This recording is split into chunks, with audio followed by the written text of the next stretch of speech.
right, welcome to Who's the Daddy with Alexandra K, the podcast where we talk about all things single mom by choice. Today I am joined by Sarah.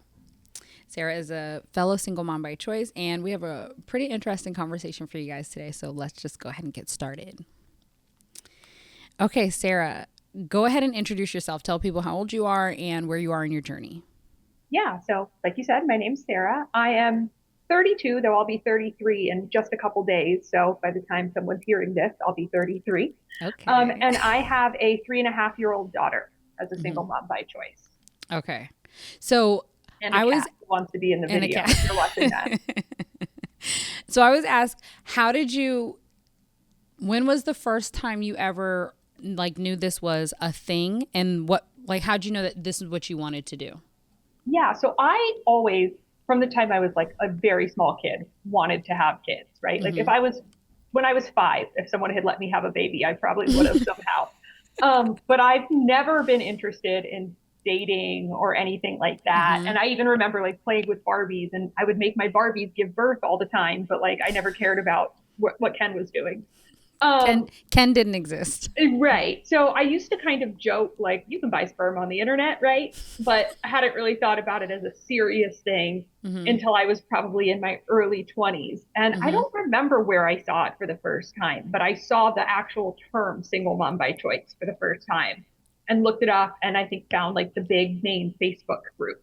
And it sort of clicked that like that was a real thing that had a name that people did. And like, I had kind of made the connection before that I could, in theory, do that. But that was the first time I realized it was more widespread than I had thought. And so I kind of dived into the Facebook groups from there, and then was like, oh, this is a solid plan and like a solid thing I could do, and kind of work towards it from there. It's so interesting because I feel like I run into this a lot where people were initially joking about it, and then they end up actually doing it. Right. And so that's kind of how mine started also. Like, me and my friends would look at sperm bank websites, almost like we were like looking at a dating site, and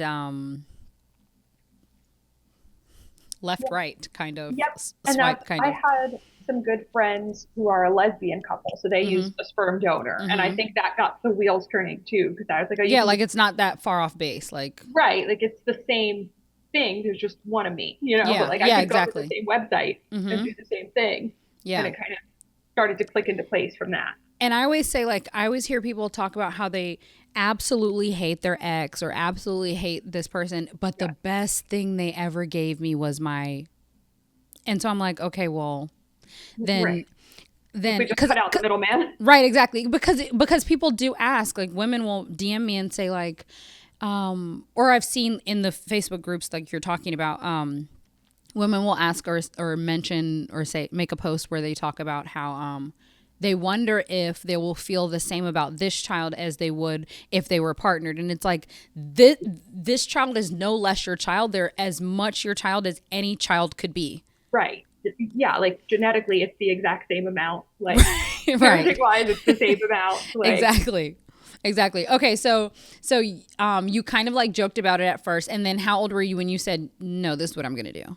I was probably like 24, somewhere in that range, when I started being like, oh, this is a serious thing I could work towards. Yeah. And then did you feel like you had to have any conversations with people, or like who were the people that you felt like you kind of had to like let them know that you were going to do this? Yeah, I don't know if I had any serious conversations, right? My friends kind of knew I had this general concept, and I think I started to say, like, I want to work towards having a baby, and everyone kind of knew that my version of working towards having a baby did not involve dating. Right. Sort of like you're going to figure that out. And I had kind of done the same with my family. I don't know if they took it as seriously as my friends, because I think my friends just knew better that it was something I really, really wanted. And so it wasn't until, do some quick math here, I guess I was like 27, and I had been living with my mom for a while. And I moved out, and that was part of why, right? That was like, I need to move out so that I can have a place to have a baby. And then I think she was like, oh, okay, so that's like actually what you're going to do. You're doing this for real. Yeah. But everyone in my family, like even my grandparents or whatever, they were just like, yeah, that tracks. Yeah. That makes sense. It's Cool. so funny that you say that because I feel like people say the same thing to me. It makes sense Yeah. that you would do that. Or even when Yeah. I had a free birth, it makes sense that you would do that. Yep. Yeah. They're Mhm. just like, yeah, that you've always wanted kids since you were like a very small Mhm. child. You were baby obsessed. And Yeah. like, we know you're not dating and don't care about that. Right. So I Yeah. guess that tracks. Well, Exactly. a funny thing was, so my grandparents, technically he's not my biological grandpa. They got married when I was a baby, but he's Mhm. my grandpa because he's always Yeah. been around. And so Mhm. his children he had with someone else back in Mhm. like the 50s. And he was a very stereotypical 50s dad, like, worked, made the Yeah. money, provided, Yeah. wasn't super hands on with the kids. And I guess he said to my grandma at one point, like, I'm just a little worried about Sarah and how she'll do on her own without like a man or someone to help her. And my grandma said she looked at him and went, "Do you mean to tell me you think you helped with your kid?" And he was like, Stutter okay, and like got over it from there. And that very was the quickly. closest to any pushback I got. Right. Yeah. Yeah. Yeah. Yeah. I mean, there are studies that say like even partnered women, or even if you're in any like mom groups Yeah, online, like just it's bad. yeah, just average mom groups know like nothing that makes Right. them like different, but they talk about it often how they don't get help and stuff like that. So I was not too much worried about whether I could do it on my own. Same. Okay, so how did you choose, or were there any influences that helped you choose sperm banks, criteria?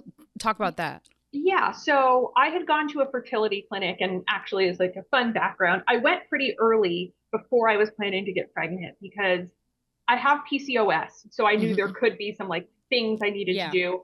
And I was actually very big at the time. And I know that fertility clinics often have BMI limits. Hmm. So about a year and a half before I was starting to get pregnant, I had gastric sleeve surgery and Oh, I think lost, I kind of remember you talking yeah. And so about I this. lost Okay. a bunch of weight so that I Hmm. could do the fertility treatment. But at the same time, I had gone in for an early consultation to say, like, do you think I could get pregnant through IUI? Is there anything I need to do? Supplements I need to be on, that kind of thing. They had also given me a list of their recommended sperm banks. And so Okay. I used those to go through. And it Hmm. had some of the bigger ones, like Hmm. California, Seattle, Hmm. whatever. But it also had some littler ones. And so I spent time going through them. And then in early 2020, it was COVID, right? So I couldn't Yeah. have a party or something like that. What I actually did is made a slide deck with my top, like I think five Shut donors up. Do from you still different. have it? I still have Oh the my slide deck. Yes, gosh. I'll send it to you because I made a slide deck and a Google form. And I sent Oh it to my. my like close friends and family and I Oh, made them vote. Um, no. yeah. Oh my And gosh. Why so didn't I think of something like that? it was fun. And yeah, I still kept it. It's pretty funny. And the one who actually won the vote, I couldn't use that donor because he went sibling only before I Oh, went to buy okay. it. Okay. And so I used my second choice, Hmm. right? Which now you're like, well, obviously that's like, couldn't imagine using a He different was the one. perfect choice. Yeah, but I feel like comparatively kind of lax about picking a donor Hmm. compared to some people. Like Hmm. medical criteria was the first one, Hmm. right? And Yeah. again, nobody has no medical history in their Yeah. family. So it Yeah. wasn't like, well, his great grandpa died. Can't have that. Like Yeah, I exactly. looked at the things that I know are prevalent in my family. So we have a Hmm. history of Alzheimer's on one side, Hmm. a history of addiction. So I look for donors without a Without large those history of things. those Yeah. things. Hmm. I had looked originally at Jewish donors, but I am Jewish, and there's some debate about like if you should or shouldn't use a Jewish donor because there's some Mm. gene crossover that can cause different issues. I Hmm. ended up using a non-Jewish donor, but I Hmm. had been filtering on that for a while. Hmm. I think I So did feel are there any religious reasons why people would prefer a Jewish donor over a non-Jewish donor? not necessarily. So Okay. if you're like hardcore Jewish, which I'm Hmm. not, but if you're like really very religiously Jewish, it's matrilineal, right? So it really only matters if the The mother is mother. Jewish or not. Okay. And so the sperm doesn't First matter off, in that wait a sense. minute. Do I need to convert? I, No, I'm maybe, joking. but no, but even then there's like all sorts of crazy rules. Okay, never mind. But so it doesn't matter in that sense. There's some genetic concerns if you're Ashkenazi, which is like a European Jew. Hmm. But I had done a carrier screening. So I knew what Okay. I am a carrier of. Right. And then there's some more cultural thoughts where they want to like diversify the bloodline. So a lot of people actually say you shouldn't use Mm. a Jewish donor if you can help it to Mm-hmm. get rid of some of those genetic entanglements. So I Okay. had originally filtered on that and kind of dropped it as a criteria because there just weren't a ton of choices.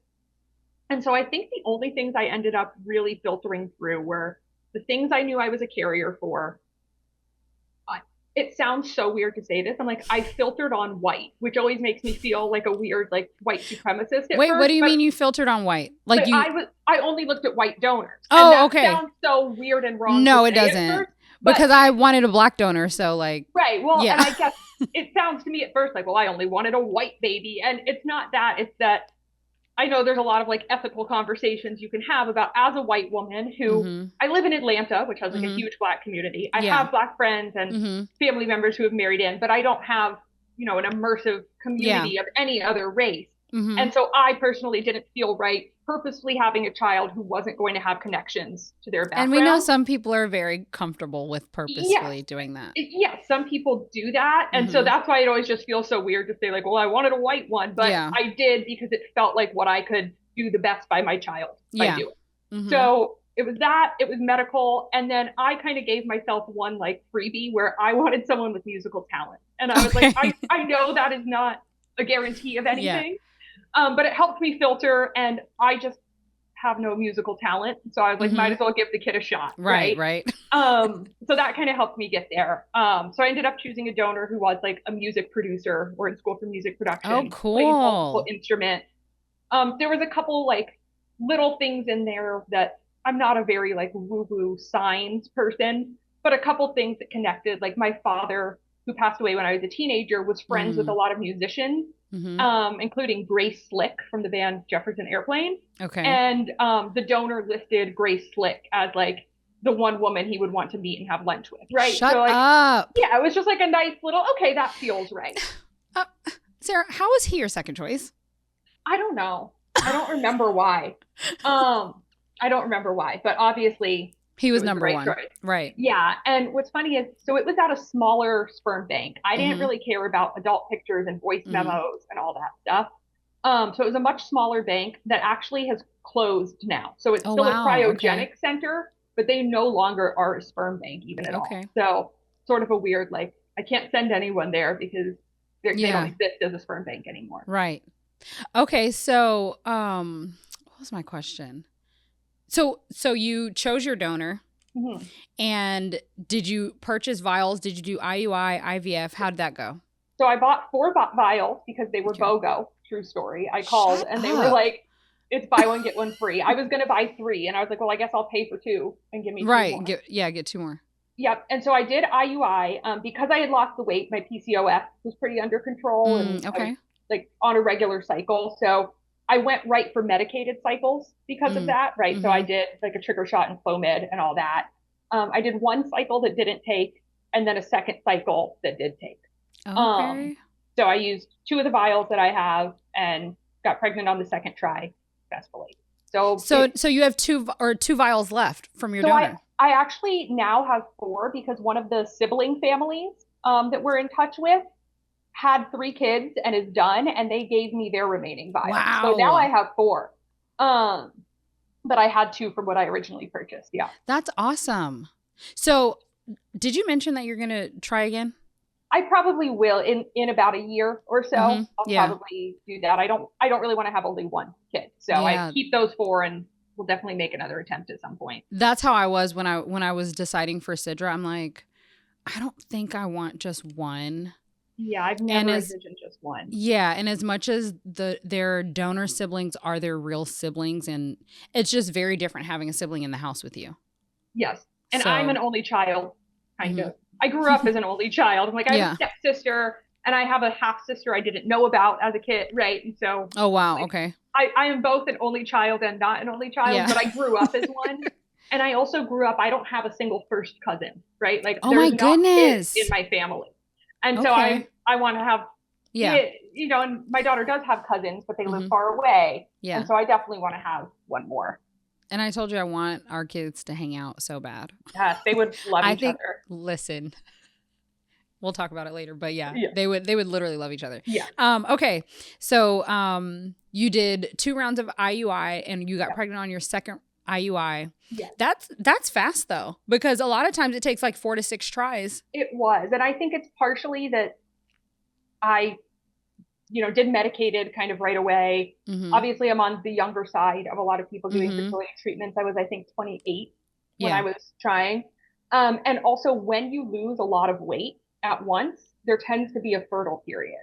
So Really? a lot of people that have bariatric surgery will get accidentally pregnant within like the first year, when you're not really supposed to yet, because Oh my something about goodness. your hormones shift. And so I knew that if I could like back it up to within the first couple of years trying, you get kind of a spike in fertility sometimes. Okay. So I think that was helpful as well. So how's your PCOS now? It's good. Yeah. I still don't have like super regular cycles, Yeah. but it's pretty well managed because I haven't gained a ton of the weight back. Yeah. Right. So they kind of go hand in hand in a lot of cases. Okay. But so far it's been good. I suspect that I would probably have a similar Experience. trajectory, Yeah. but Yeah. Yeah. we'll see, obviously. Yeah. Well, you have a few vials to try with. Yeah, So exactly. you did mention your child's donor siblings or like donor family kind of. Yeah. So have you guys met? What does that look like for you guys? Yeah, we haven't met in person. We have a like Facebook message group, and then Mm-hmm. we're all Facebook friends. We have a group called like Troop, and then the donor number. And Okay. there's a number of kids. There's like 3 boys and then 5 girls or something like that we Mm-hmm. know. And so we just have a Facebook group where we occasionally chat or send pictures. Yeah. Most of them live in New England because that's where the sperm bank was. Oh, And so wow. we've talked about at some point, like everyone kind of congregating in one place. Mm-hmm. Once the youngest baby is a little older, I think. Okay. So the kids don't super know about each other, or at least Mm-hmm. mine's on the younger side of the group. Yeah. So like she doesn't really grasp that. Mm-hmm. But we chat about holidays and pictures, or like Yeah.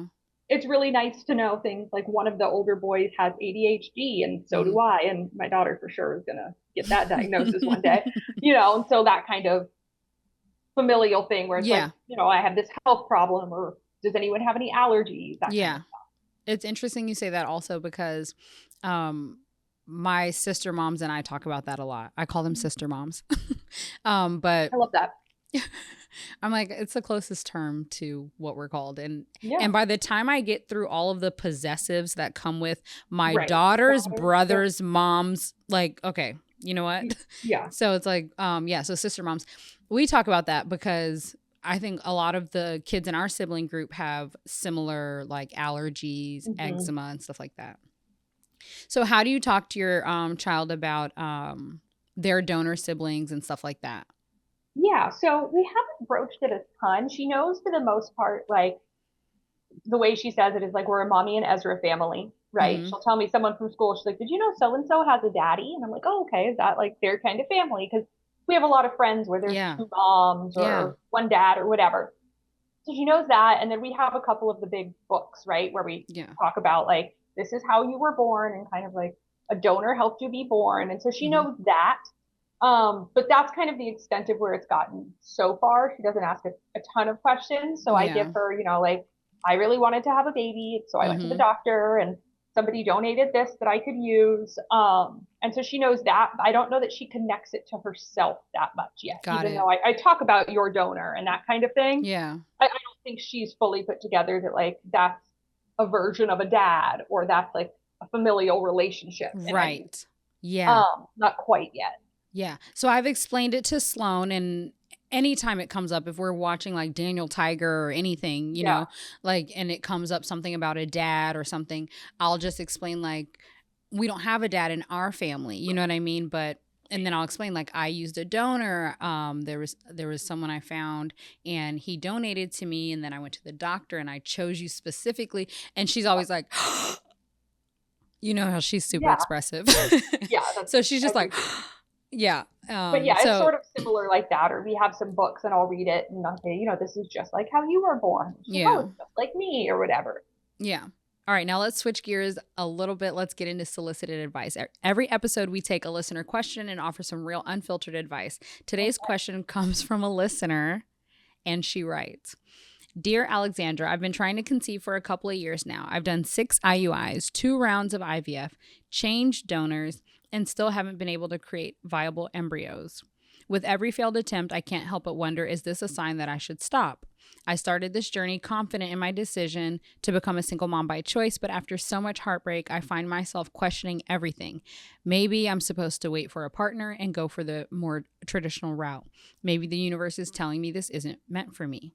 At the same time, I know if I walk away now, I'll always wonder what if. What if I had tried one more cycle, changed protocols, or just given myself more time? I don't want to give up, but I also don't know how much more disappointment I can take. How do I know when it's time to stop, and how do I make peace with whatever decision I choose? Signed, searching for a sign. I feel like I'm a terrible person to answer that because I'm like, yeah, I did 2 IUIs and got pregnant. It was fine. Right. So like, that's how I am too. Yeah. I can't fully relate in that sense. And I mean, I am not a person who's super like I said, not signs. And like, I'm not particularly religious, anything like that. And so I definitely don't take it as like a sign you shouldn't have kids. It's maybe a sign at some point you should pursue another route, right? Like there are other ways, and I'm not a person who jumps to adoption because that has a lot of ethical implications that can come up. But you know, there's egg donors and embryo donations and things like that could be options if you're able to take time and kind of mourn and let go of what you imagined and move to that. But I definitely don't take it as you shouldn't have a child or you should wait for a partner. I think it's at some point, are you open to a different route? A different path, a different route. And if it's worth doing that to you, then kind of exploring it through that way. But again, I also know I'm coming from someone who can sympathize, but not fully empathize. Understand, because I haven't been there. Yeah. So I do think it's interesting that, well, I think that for someone to feel like it may not be the right path for them after already deciding that they want to be a single mom by choice, because I feel like that decision in itself for a lot of people is the big decision. You know what I mean? Right. It's not how I'm getting pregnant. It's that you're going to be a mom by yourself. And so I feel like if you've gotten to that point already, like, don't let this stop you. But also it kind of points out, just this entire question kind of points out how much we probably don't shed a light on the difficulties in getting pregnant. Like, people don't really talk about it. And I get how difficult it can be to talk about. But it's common. It's very common that people have difficulty getting pregnant. People have difficulty staying pregnant. And I too, I agree with Sarah. I don't think that this is a sign that you should stop. I think that as heart-wrenching as it can be, and I'm sure it's difficult emotionally, I don't think that this is a sign that you should stop. I feel like you should keep going if this is what you want. Like, and I also think that, or I know based on just the experience being in this community, I've learned how diversity can raise your like opportunities or chances of getting pregnant. And so if you're very similar to your donor, then you might have a more difficult time getting pregnant. And so maybe think about a donor change or consult your doctor and see what they say. I will say I'm not completely against doctors. I just don't like doctors. I don't like, oh yes, let's please run to the doctor. You know what I mean? But when I was going through IVF, it was like, take it all. Just tell me what to do. You cannot do IVF at home. So that's where you gotta kind of trust. Yeah. And my IVF doctor had told me multiple times how she would run into patients who were like ready to sit on her side of the desk and like take notes, like, and then how much Menopur and how much Ganirelix or whatever. And she's just like, just calm down. Right. Let me do my job. I've gone to school for this. Right. Yeah. So I don't think that you should give up on your dream of becoming a single mom by choice. I don't think definitely not waiting for a partner. That's never the answer. Right. If you've decided you don't want a partner on this journey, then getting a partner is just going to add another layer of difficulty, in my opinion. Right. Yeah. And I don't know like the age Vetting. or life stage or anything of Yeah. the person who sent the question in, but that can play a factor in fertility and also just kind of the social Right. aspect of like how long do you want to wait. Right. And so adding, 5-10 years to that may not be viable. And Right. again, not a doctor, but they did mention that they had already tried a donor change as one of the Yeah. things they've Hmm. done. And like it's very possible that you find a partner and have the same problem, right? That's Like very that true. doesn't Yeah. necessarily fix it. So you Hmm. could find yourself in the same spot with a partner Hmm. and making the same decisions years down the line. And all you've done is waited. And I feel like every once in a while in the larger Facebook groups or communities, people ask, does anyone regret this? Do you regret this? And Hmm. almost universally, the only thing people say is, I regret how long I waited. Yeah. Yeah. That's true. And I actually wanted to ask you, what piece of advice would you give? What's something that you wish you knew prior to starting, and what piece of advice would you give to someone starting out on this journey?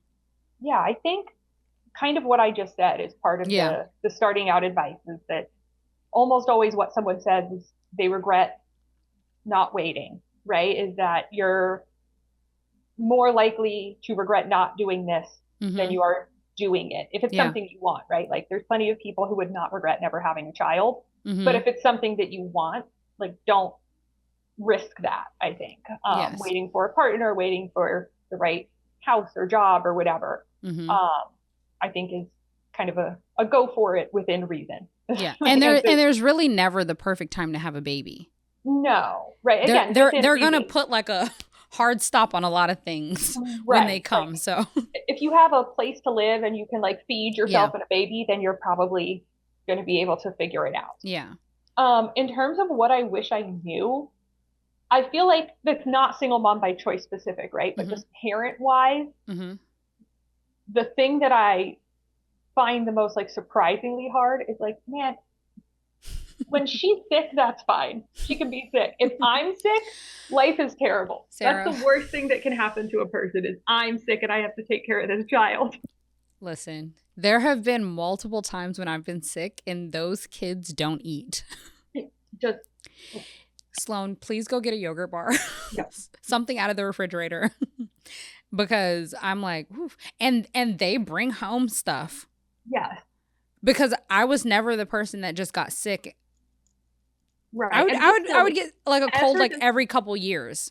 yeah, Ezra does not get sick super often, even for being Okay. in daycare, knock Mm-hmm. on wood.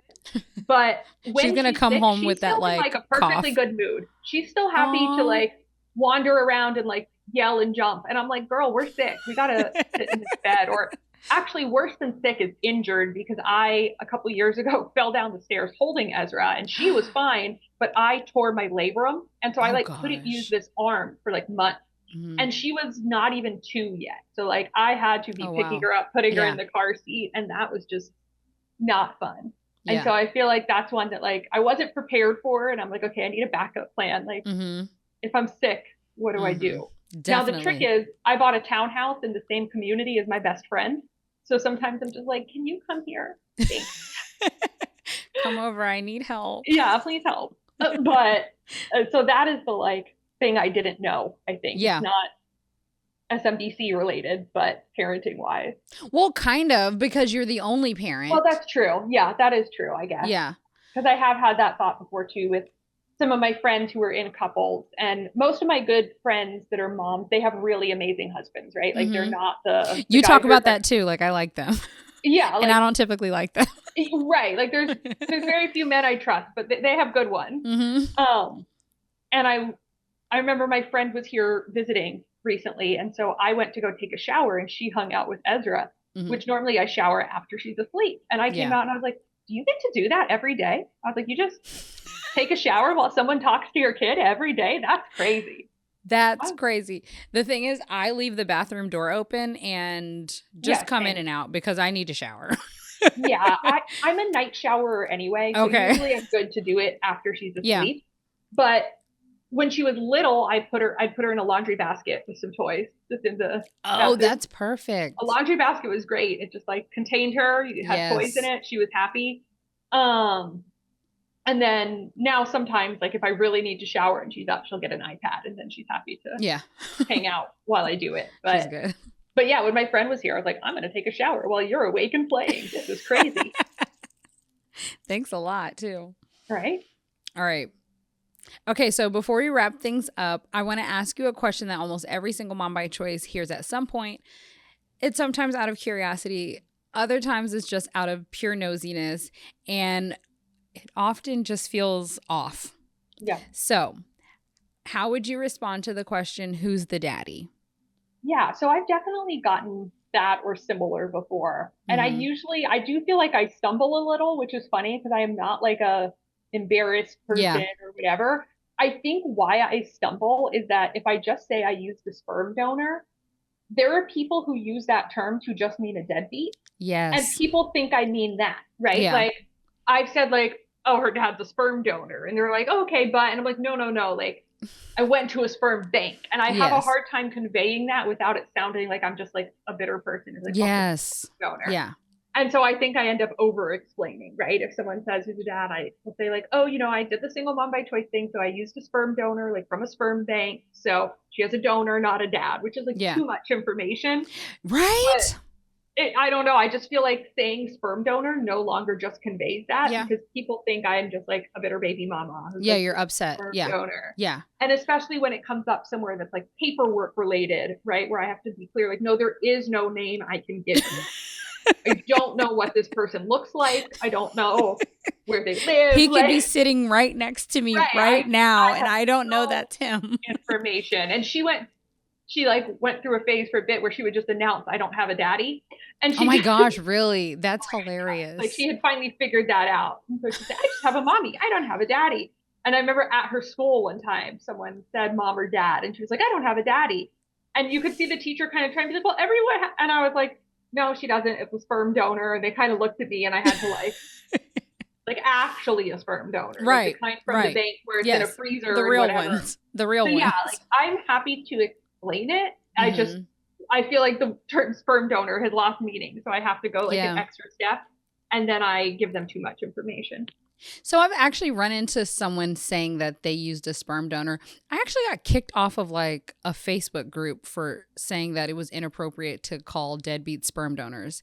But when I hear someone say that they've used a sperm donor and I know that they're probably not talking about an actual sperm donor, I'll ask, oh, well, which bank did you use? Right. And I've had that discussion too. And my thing is mostly like, if it's a negative term, I don't want her to then hear used a sperm donor and think it's like a bad thing or she has a dad who's not around or whatever. Like I've actually had that conversation also where someone would say that they had a sperm donor, and I kind of explained to them like, you're putting a negative connotation on this.